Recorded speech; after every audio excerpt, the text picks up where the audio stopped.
হযরত আমিরুল মুমিনিন 36 লক্ষ বর্গ মাইল স্টেটের খলিফা, খলিফাতুল মুসলিমিন, আমিরুল মুমিনিন কিয়ামতের মহামাঠ মহাময়দানেতে যিনি আম্বিয়া আলাইহিমুস সালাতু ওয়াস সালাম ওনাদের কাতারে কাতারবদ্ধ হয়ে যাবেন।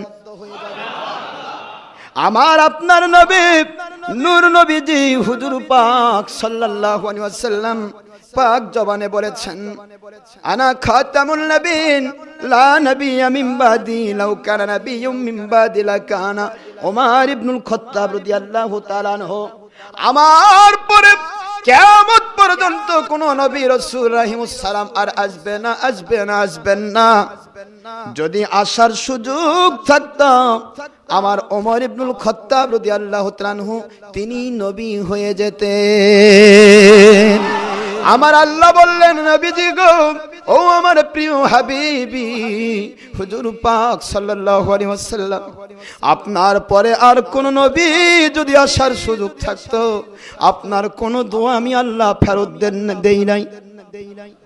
যেহেতু সুযোগ নাই, আখেরের রাসূল প্রধান নবীজি, তারপরে আর নবী হওয়ার আর সুযোগ থাকে না। যিনি লাস্টে নাজিল হন তিনি হয়ে যান প্রধান। সুবহানাল্লাহ। প্রধানের পর্বের পরে আর কিছু থাকে না।